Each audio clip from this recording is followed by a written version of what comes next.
Fascist militia unit, really? Okay, we invade Poland. Yes, more or less. Poland, meaning armies organized. Oh, no, I don't quite do the historical order of battle organization. Don't quite dig that deep. Thank you, Arno. Yes, it's always good if you give the YouTube stream a thumbs up. It does help.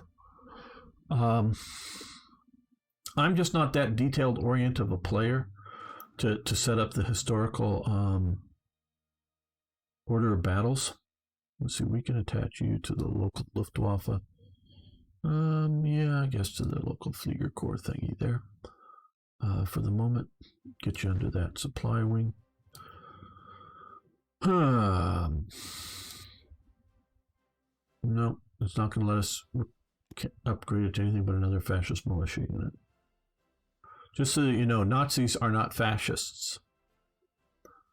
I think that's some sort of trick Hitler tried to play on the world, but they're not fascists. They're Nazis. They're a different group, a different thing. Similar, but not the same.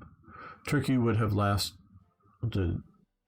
Yeah, I told you, very difficult. The Russians have never been able to take it. Okay, son. Yeah, but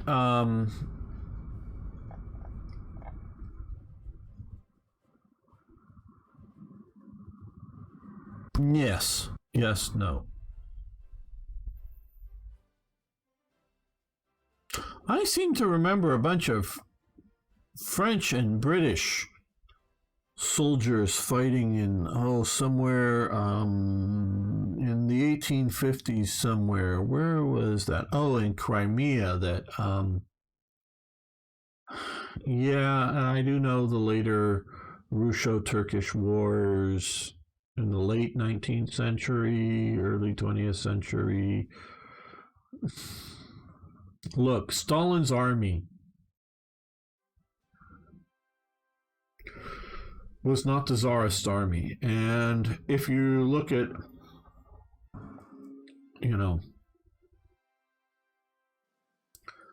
if the Soviet Union tries to invade Turkey in, say, 1943, well, probably would fail because it was already bogged down in a major war with Germany. If you look at Soviets invading in 1940, when they're at peace with much of the world except for Finland, well, Finland is saved primarily by its weather, but also by the officer purges. If you're talking 1946, the Soviets crushed them. Though the problem, of course, would be NATO, or not NATO's formed yet, but Turkey did manage to get into World War II on the Western Ally side, just in the end, just to be sort of in the war, be an ally before the war is over. So, yeah. So Soviet power can crush Turkey. Now, would it turn into another Afghanistan type thing with an ongoing guerrilla warfare that would be bloody and horrendous and bleed Russia white, maybe? Yeah, maybe. Quite possibly. But mechanized warfare and the Soviets' ability to do naval warfare at the end, and also realize the Soviet Union is weakened severely by the Russian Civil War. And yes, the huge white army that evacuates out with a rather large Russian navy that is basically, the ships are falling apart by that point because of lack of maintenance and rusting and other problems, but that does escape out, hangs out in the Dardanelles for a while, and then eventually gets to Yugoslavia, and about half of it stays in Yugoslavia, the other half goes to France as exiles. Yeah, that weakens the Soviet Union for a long time. But don't mistake the difference between being conquered by armies marching around and the long-term resistance. And so, yeah, you have to look at Turkey. What's Turkey? What's Turkey? And Turkey shows up with Ataturk. Before it's the Ottoman Empire. Yeah, I know it's a Turkish empire, but it's the Ottoman Empire. It's Osman's empire, and that's a different thing than fighting Turkey, the nationalist-based government that's for the Turks as opposed to the greater empire. And so you're talking about different things in different periods in history, and don't overly conflate things. In conditions and modern warfare. We see, so later, obviously in 79, Soviets invade Afghanistan, and that was easy peasy, lemon squeezy. We get them invaded. Oh, oops, collapses the Soviet Union because of the ongoing civil war. I'm not saying something like that wouldn't happen in Turkey. Without NATO and whatnot. I mean, if it was just Turkey alone, the Soviet Union just crush it, boom, and then maybe turn into a god awful guerrilla warfare that would be even worse than Afghanistan. Because you're right. In here, this is mountainous. Well, kind of. I'm clicking on all the wrong provinces. Yeah, mountainous type terrain that's going to be very hard to fight across. Absolutely. But yeah, you have to look at that. Germany. Well, Germany can take this easy, here. What's Germany doing otherwise?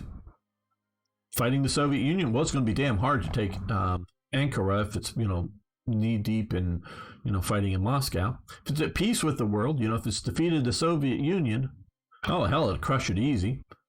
And then what would the civil war, the guerrilla warfare have to be like? Heavy, minor? I don't know. You have to look at that kind of thing. And so there's a lot of stuff going on. And so, yeah, I get your Anatolian terrain and all, son, but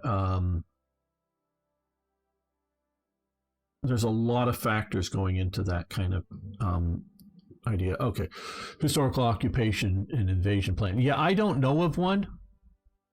Hitler's Germany was not interested in taking Turkey, wanted to ally with Turkey. The Turkish government, I should say, hated Mussolini's government, was anti-Italian expansion, and Mussolini may have had vague ideas, not any plans, but vague ideas of a Italian invasion of Turkey as part of their new Roman Empire. But I don't know of any concrete plans. Obviously, they invaded Greece. They were, occupying these islands out here. But, so yeah, Turkey was very much anti-Mussolini. They were anti-Italian going back to the Italian wars to conquer this part that was nominally still part of that, Ottoman Empire I was just talking about. And so because Mussolini was continuing the language of expansion into Muslim territories, including Egypt and other places, where Germany really wasn't wanting to move into these places. Well, they wanted to move in north of them. So Turkey had more positive feelings toward Germany. Also, you got to remember World War I. Turkey was at war with Italy and was allied with Germany in World War I. And now there was, trying to keep Turkey at least neutral, if not actually in the Axis, get them in the Axis in World War II. They did join the Non-Comintern Pact at one point, though they did not declare war against the Soviet Union, and definitely wanted to stay neutral versus the Western Allies. And so Turkey is worried about, well, if I'm allied with Germany, does that mean I'm going to become an Italian puppet? Because that alliance is strong and dominant? It's messy. It's messy as to what would have been happening. Yes, Crimean War, just reading down through the stuff. Would Germany survive on gasoline coming from the Middle East? Or oil, you mean? Oh, well, it could if it can get it home. Sure. There's enough Iraqi oil alone to keep Germany going. Now, can it get it to Germany? That's the question. Does it control the territory in between Germany and Iraq? Or is there a huge British Navy sitting right here? And then how do you get it out of Iraq? Well, back in these days, there is no pipelines going across here. So did they build pipelines? Yes. Were there in existence? No. How long and what technological development is setting? I don't know. And so to get oil out of Iraq, you've got to, and there's no rail, well, okay, there is some railways to port up here. So if you can get through Turkey, because some of it's in, some of the railways coming through, you have to control Syria and southern Turkey. And there are railways to get it up. Well, actually, you'd have to truck it because the railways don't connect. So you'd actually, I'm remembering a map that I saw, a railway map from like 1937 or 38. And somebody was taking railway journeys, and that's why they drew sort of the map. They were coming here, but then they had to take some overland to then get into the rail system of the Tigris and Euphrates. So they weren't quite linked up, if I'm remembering correctly. They could link that up, and so you got to take oil cars up to a port to here. So you've got to control some of here. There's no real rail links going north here, so you have to control Syria and southern Turkey because the rail lines aren't cleanly, at least at this time, between the border, because they were made in the Ottoman era. So they go back and forth along the border here. So you've got to control both or build new rail lines. So if you don't build new rail lines to move it, you got to either truck it across the desert, which is going to be, and you're going to still be a problem, or you've got to put it, what the British did for the Iraqi oil, which is mostly down here. There, I think they were finding it at the time, is put it at sea. So you got to come around through this way. So you've got to control this territory. So if you control enough of the ocean and be able to bring it through here, bring it up into here, and then put it into trains and into Germany, yes, it could do so, no problem. But obviously it has to be connected there. Not just have a few panzers show up in Baghdad and go, yay, we're in Baghdad. Now what? You have all this logistical problem of getting it back to Germany, that it can take potentially years to organize up if you can't immediately start running commercial shipping, through the straits here, and well, including the straits here, and then of course through Suez and up into the Mediterranean. So yeah, you've got a problem. But yeah, certainly it wasn't until about 1940 did they really discover oil in Saudi Arabia, and that takes a while to get pumping out.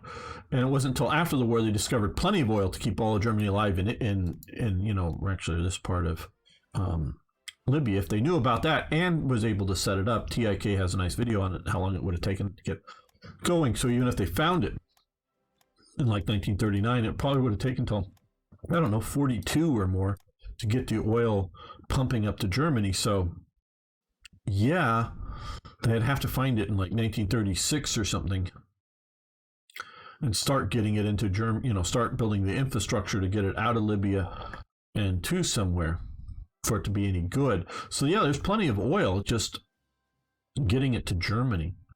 And Iran is a similar sort of problem. So it's all doable. Because it's eventually done with more or less the technology that was at hand in the 1940s, but it needs strategic access and time to put it all up there. Germany survived, yes. Let's see, I'm reading up on this. Where is it? Yeah, I understand, but I don't know that it's worse than Afghanistan weather. Is deserts, mountains. Let's go, simplified terrain. Yeah, deserts, mountains. I don't know. Afghanistan's a pretty big country. Not as nearly as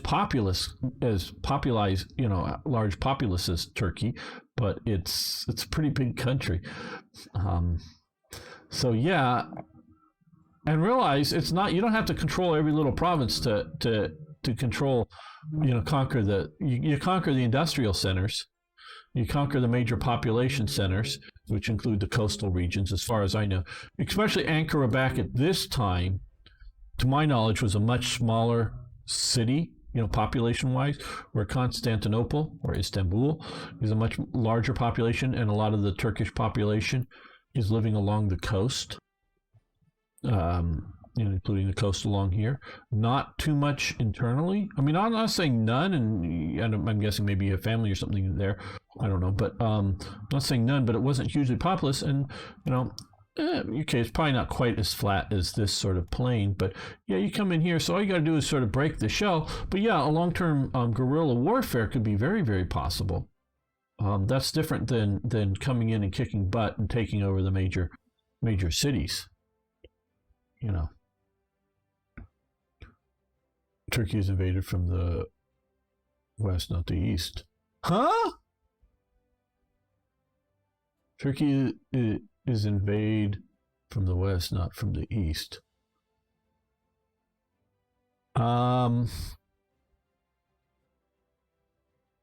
Okay, please don't take this wrong, son. But are you on some sort of drugs? Turkey is invaded from the west, not the east. Let's see. You have Persians. You have Parthians. You have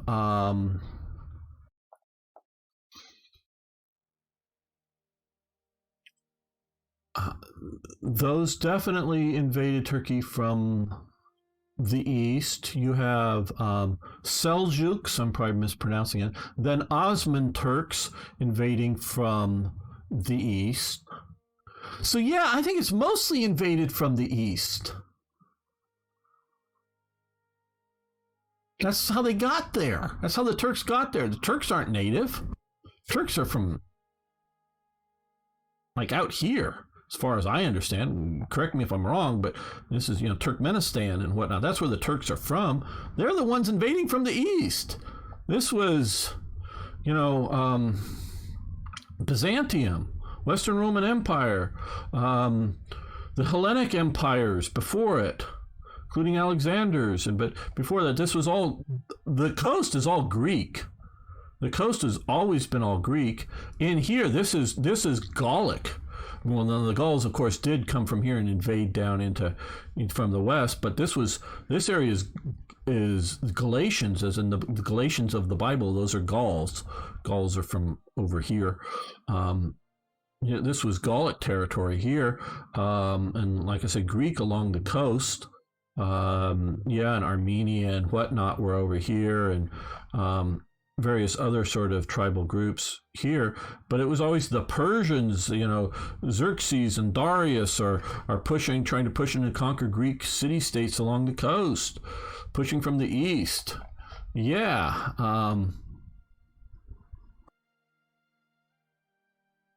Well, yeah, okay, yeah, that's now, but it was the Turkish tribes that conquered from the east. I'm not saying that there weren't native Anatolians or aren't mixed with native Anatolians or whatever you want to call them now. But yeah, no, the Turks conquered from the east. First the Seljuks and then the Ottoman Turks. This is my understanding of history. I may be entirely wrong, but my understanding of history. And you go back further, early Darius and then later Darius. Darius the Third, I think, is the one that Alexander takes down. But Xerxes is, the one that's trying, actually takes briefly Athens, but is trying, is pushing further while the Greeks are trying to oppose them along the coast, because the coast, really all the coastal cities are functionally Greek polises, Greek cities. Now, just a little ways internally, you find other various Anatolian groups. Yes, absolutely. But then you also have the Gauls that sort of come from up here, that sort of skip across here and then conquer and settle into this territory, this sort of heartland. That is from the west, true, but the Greeks are more settlers and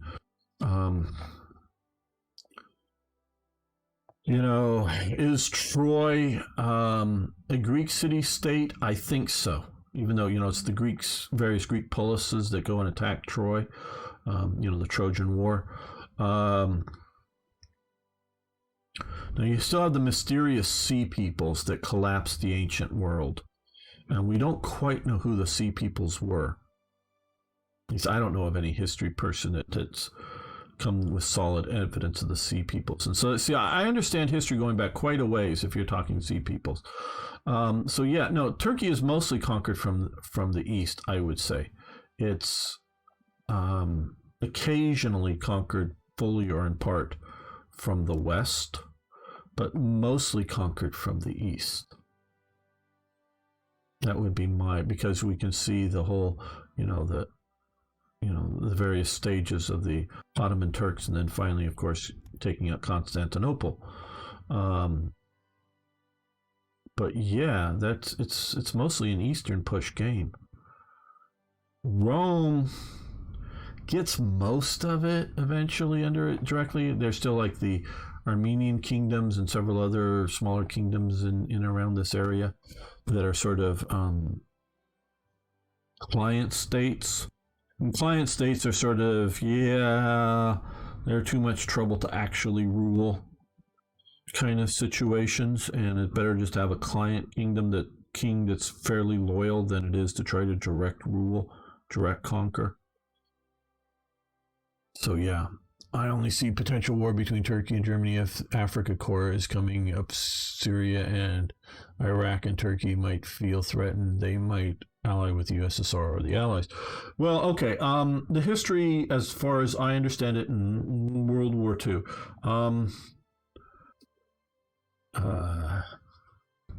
Ataturk realizes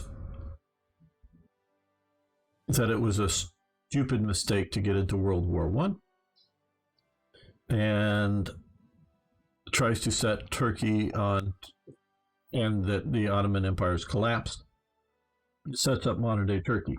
So it's a bit of a break with the Ottoman Empire, but I think he establishes within his military, and at that stage, even though Ataturk is dead by this period, I'm pretty sure by this period, his army that he's left basically in charge of Turkey, it's basically a military government in Turkey, or it's a government that's propped up by the military, as far as I get it. I understands that it is not a good idea to become, with one side or another, involved in another war with an attempt to reconquer lost territories, because that's sort of what the Ottoman Turks wanted to do in World War I, was reconquer lost territories from the Russians or the Italians or the British, because they saw the British as controlling in here. So the Turkish army does not want to get involved in World War II, but is very, very afraid of the communists, somewhat afraid of the Italians.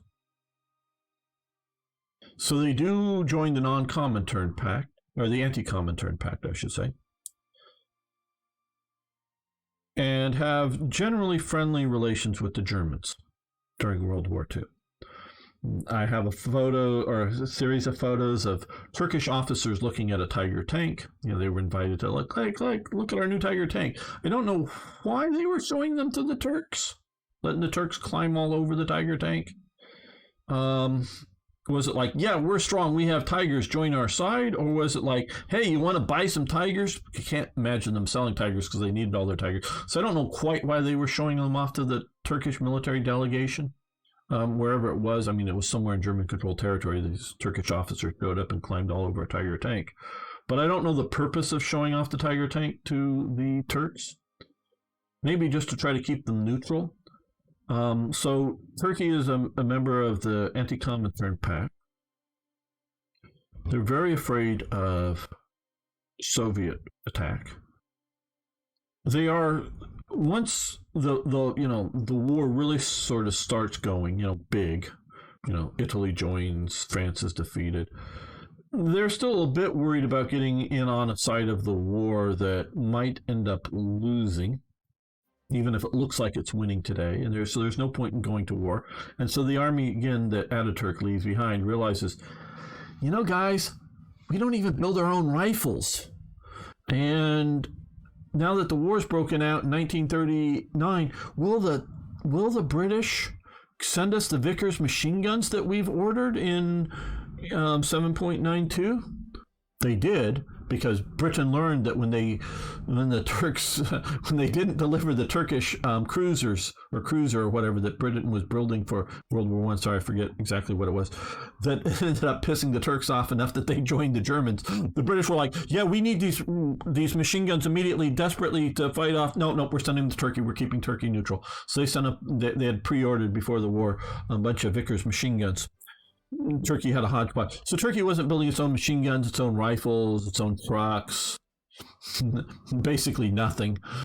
So yeah, they don't have a war industry. So whoever we go with has got to supply us all of our bullets, all of our rifles, all of our everything. So yeah, and as they're probably watching very carefully, Germany doesn't have enough of everything, so it can't supply Turkey what it needs.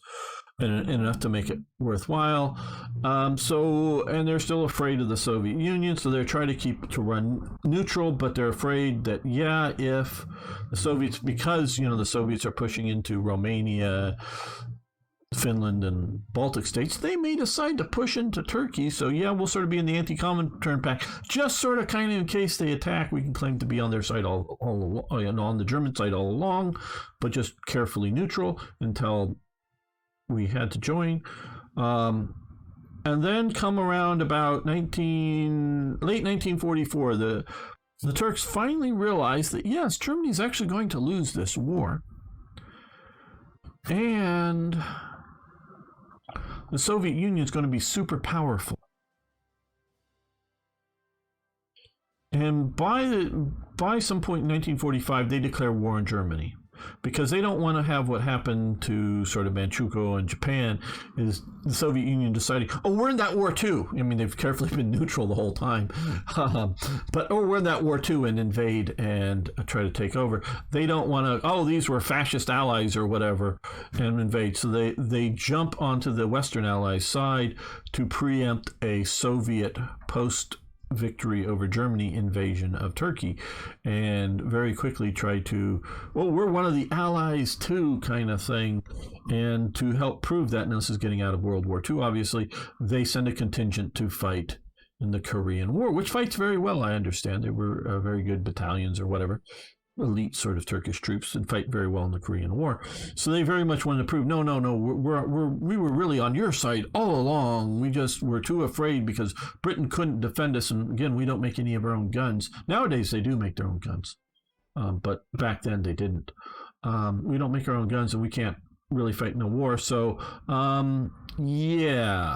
wanted to stay neutral. So, hello, Ari. Yeah, died in 1938. Yeah, Ataturk, I'm not sure. I know he was gone by World War II.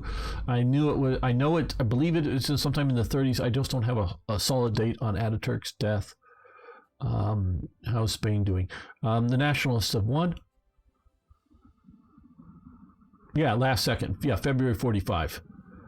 Yeah, no, it was just like you. Yeah, just to be on the Allied side, just so the Soviets don't get to invade you, kind of thing, is really what it is. Because of the glory. I don't think it's glory so much. It must be, the Tiger tank design. But why was, all hail the Tiger tank. Why did they show it? Once crawled around a Panther, but no one mentioned anything about sales. But I would be positive. But I wouldn't be positive. Yes, many Panthers. You would like it. Same day delivery. I would need a platoon minimum. Yeah, I wish I could have a platoon of Panthers. That would be fun. Can't afford one. Can't even afford a place to park them all. But yeah, that would be cool. So Turkey in World War II, for its own benefit, is best to stay neutral. It is just Turkey industrially is not capable of fighting much. I can afford the fuel. I can afford the fuel. And yes, I could buy a place out in the desert. I could afford a place out in the desert. I'm serious. Actual building to put 5 Panther tanks in. So I could buy a place in the desert and have a metal shed type building put around them. And park five Panthers in the desert. I can't afford one Panther, but I can afford the fuel and I can afford the shed to park them in. And having them out in the desert would be a good place to go drive them. So, I mean, I can't afford it in the city, like at a house, kind of. That would be too expensive. You need a big garage, and yeah, I think more than $1 million just for the garage in the cities that I live in for it probably. But yeah, okay, $500,000 maybe that would fit them in the city. But yeah, out in the desert, I can afford a desert property right now. I mean, I literally could afford a desert property, and I could afford to have one of those pre-made buildings that would fit, garage kind of buildings that would fit 5 Panther tanks. Yeah, I could do that. And I could afford the gas. Can't afford the tanks or the ammo. I could afford, well, not now because the ammo shortage in America, but under normal circumstances, I could afford the machine gun ammo, the small arms ammo. So I can afford the ammo, I can afford the gas, I can afford the oil, and I can afford the building to park them in, but I can't afford the tanks. So if somebody wants to buy me 5 Tiger tanks or even 1 Tiger tank, I'll take it. I'll get, because right now my dad has property enough to actually, I could put the building on for 1 tank on his property out in Arizona.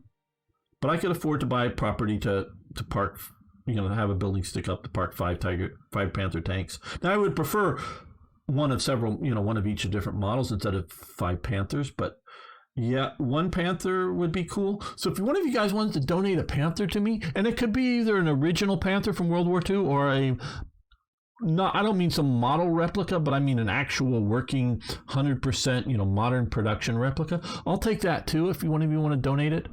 Well, the Panthers never made it to the Africa court, but yeah, Tiger. Now we can do a early model Tiger like 131, a modern replica, and I could drive that. I don't mean it's a sort of silly thing from Kelly's Heroes. It's a tiger-looking thing stuck on a T-34 body, but a proper one.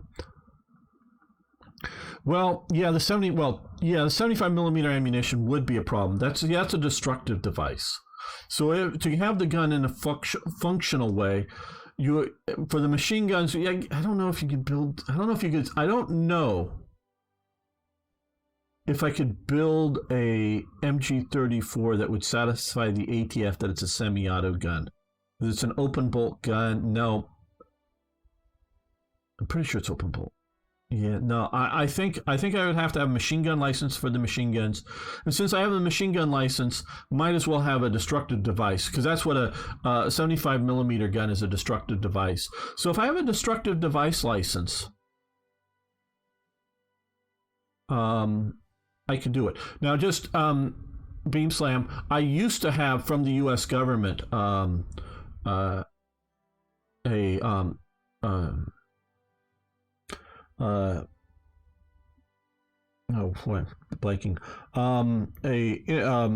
import export license for weapons. I used to have a small business that would have allowed me to buy 75 millimeter ammunition for a Panther and buy tanks and sell them. Buy and sell tanks and ammunition. Now I couldn't sell them to the civilian populace, but yeah, I could buy the tank, I could buy the Panther, I could buy the ammunition. Who would I sell it to? Well, the U.S. government or South American government or whoever. Mainly, we were dealing with stuff at the breakup of the Cold War. Never really got to actually buying any big hardware from Soviet bloc countries, and that's not what we were looking to do. We were looking to buy small arms. But it's the same import-export license. It covered everything except for NBC. Any weapons except for NBC. Does anybody know what NBC stands for? So all weapons but NBC. I think the war would be if the Italians were competent.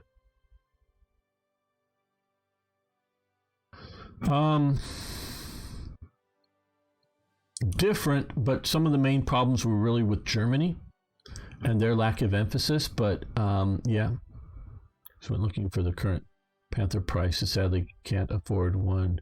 Best I can get you is a little kiddie's bike. Yeah, Lum, I'm sure you could get me a little kiddie's bike, but I don't need it. I can stick a little airsoft gun if you want. Yeah. No thanks, Slum. No thanks. But thank you for looking. Thank you for considering a Panther as a possibility. But yeah, no, if somebody wants to get me a Panther tank or any German Panzer from World War II, And again, it could be a nice modern replica. I mean, I don't mean just like a plastic fiberglass replica, because like I say, I could stick that out in the desert somewhere, but I don't really care about that. But if you actually have like a working, Panzer One, Panzer Two, Panzer Three, I'll take any of the Panzers of World War Two. Like I say, Dad has property. I can park it out there, get a metal shed built. Yep, no problem. But yeah, nobody's coming up with what NBC is. Yes, I had a license for anything but NBC. It's a bike with two MG42s. Yeah. NBC. Figured somebody would have either known or guessed what NBC was. Anything but NBC. Any weapons but NBC. Just sort of giving chat and the delay time to come up with it. Think about NBC. Yes. Hello, S. Cavelli. F. Cavelli? Yes, nuclear, chemical, or biological. Short NBC. So any import-export license from the ATF here in America, I had one as part of a small business that I was, nuclear, chemical, and biological. So anything that's short of that. So include 75, looking at, former Comm Block stuff, and I was getting price lists for various Comm Block ammunition and tanks and whatnot. Wouldn't be acceptable for civilian sales in America. I could, and the point was to buy things like SKSs and other sort of, Makarov pistols and whatnot, and try to sell those to the civilian population. Those would be fine. But if you have somebody who has a destructive devices license, because you can find on YouTube as one of the videos in Forgotten Weapons, them firing a PaK-40 anti-tank gun. So you can get a destructive device license that would allow you to have an anti-tank gun, and you can have ammunition for it if you have the license for the gun. You can have ammunition for it.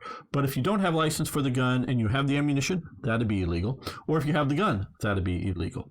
But if you have the right license, and you can get them, best if you live in a state like Arizona or Texas or Nevada, but you can get them. There's the group Drive Tanks in Texas. They're a private company, and you can drive tanks and fire real guns, because they have like a Sherman with a 75 millimeter gun on it, and you can shoot the rounds out of it, and they're not just blank rounds. You shoot them at cars, and I'm sure it's going to cost you multiple hundreds of dollars just to shoot one round. It's not cheap, but yeah, and that would, be a problem, that kind of stuff. Non-ballistic boomers. Okay, there we go. That's cool. Almost it. Chem, yeah. Looking around now. I don't know. Kind of hard to get, but I can get two MG3s. Yeah, MG3s wouldn't be too bad. Yeah, I know you can get those fairly easy there. I just wish they were easier to import into the USA. Right now, it's basically to be of an affordable. Well, even then, they're not affordable price now, because you can't import new ones. And proper MG42s are damned expensive over here. Very expensive, yeah. But yeah, so if anybody wants to donate a tank, could even be an American tank from World War II or other tank from World War II, I'd take. I'd find a place for it. I'll give you an address to deliver it in Arizona. And yep, even if all the weapons were non-functional, just get to drive it around, that'd be fun. Yeah, firing an MG42 would be fun. I've not done it. I've been very close to one being fired. I mean, within feet, but I've not actually pulled the trigger and fired it myself. Demand a golf cart with a 50 cal. I think the 50 cal, or with 550 cals, but I think even a single 50 cal would tip a golf cart over. Hey, thanks for following the channel. Do appreciate it very much. Well, guys, if you haven't already, please follow on Twitch and subscribe on YouTube. But I think we're going to end the live stream. I'll also end the episode here now.